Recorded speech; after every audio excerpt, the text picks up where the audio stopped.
Um, my buddy Riverton asked me to broadcast my next playthrough of Skyrim. So, what I was doing was kind of playing it more like a fantasy novel movie type deal, to where um, I'm gonna have some rules as far as like eating, sleeping, all that good stuff. My interactions with people, where I decide to start and everything like that. Um, what led me to this was I found out that you can do that you can have mods with the PS4 version of it. So what I'm doing right now is just kind of going through the mods that I'm going to use, that through some trial and error.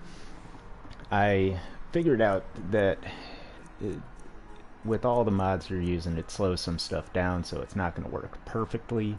But this is a pretty decent combination that I have. And first and foremost, up here, the main stuff, the main updates and patches and stuff. Um, I disabled these and tried to go with something else, and I just didn't like the looks of this, so I took those out and put in these three: the crystal clear water, the graphics overhaul. All these are pretty good. The haste, I'm not going to read through all the crap that this does, but it's worth having, and it's only a few kilobytes. I took away the faster leveling because I'll show you why here in a minute, but some of these were just redundant. Took off all the map discovered locations because that just makes it easier and more enticing to cheat and jump all over the map. And I figure if you're starting a story, I'm going to put this guy at a certain place in Skyrim, and he's going to have to kind of work his way around. And I have a couple of ideas for that, but we'll get into that when I get to the character creation. This was a redundant cheat mod. I've found a better place that I'm going to use, and this is kind of cool, but uh, I'm just going to disable it. It's redundant. Uh, Lamppost of Skyrim. This is a good one too. I decided not, in the interest of getting things to run a little bit smoother, I decided not to enable this one this time. I am keeping the Great City of Solitude, kind of an overhaul for Solitude.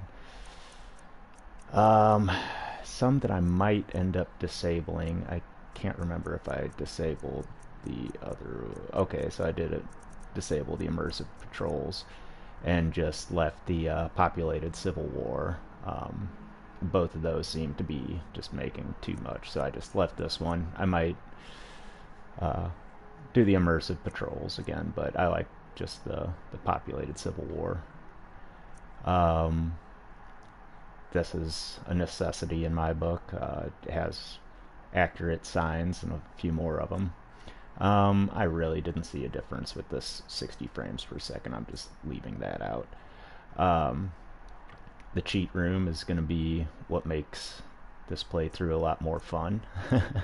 um, fast alternate start. I'm not sure if I'm going to keep this in or not. Still deciding on how I want my character to start the game. Rain and snow effects are pretty cool. Keeping that in. Katana pack.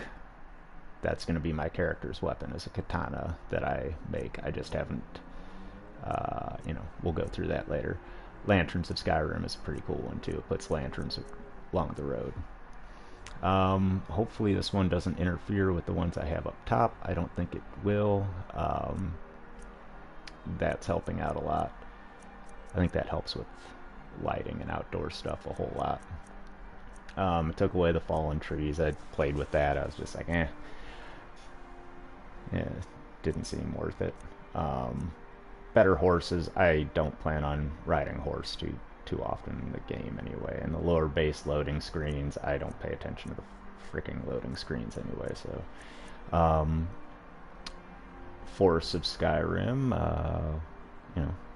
Check that out in more detail when we get there. I haven't seen much of a difference, but I'm sure I just wasn't paying attention. Um, as well as that too. Just seems kind of cool. Keep it in there. I decided to go with the other one up top as far as the water. I didn't really see this worth keeping. Nor the rich merchants of Skyrim. I'm going to be rich as hell with that cheat room anyway. It just seemed ridiculous. Haven't looked at the ruins of Winterhold yet. I'm curious to see that. And the magical college one. I haven't really messed with the college too much in my other playthrough, so I want to check that out. Better city entrances was slowing things down quite a bit, so I just decided, nah. Or it seemed like it was. It seemed like it was just competing with other stuff, and just, I mean, it was showing up, it was just really glitchy, so I was just like, eh. Immersive citizens, yeah, we'll keep that. This was a last minute ad, was the more blood and gore. We're going to see how that works out. Thing about dense grasses, further off in the distance, it doesn't seem to do much. It's more of a close-up mod. But I'm going to leave it in anyway. This one's kind of cool. It just moves the grass and the trees and stuff. And the realistic conversations one I haven't really had a chance to mess with. So that's it as far as the mods. You can see some that I left off. But anyway, the next thing I'm going to do is decide on my character, and that's where I'm going to stop this stream, because when I back completely out of this, it's going to crash. So that's just going to stop the broadcast anyway. So there's a lot of other cool stuff, but it just all depends on what other ones you're using, and I'm using a lot of mods already with this. I want to kind of leave it, you know, a little bit more vanilla, but you know, I like the mods that I have in. I think that's going to make for a good playthrough.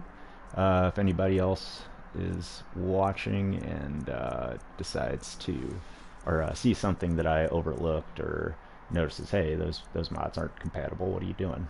Or it's like, oh, you should get this mod because of whatever. You know, feel free to text, or you know, just leave a message, or you know, whatnot. And yeah, the next time I'll be back will be during my character creation. I've got a few ideas on that. I haven't decided exactly how I want to design my character.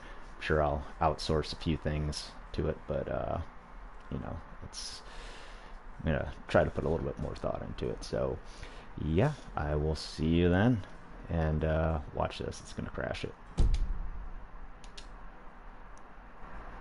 And there it goes.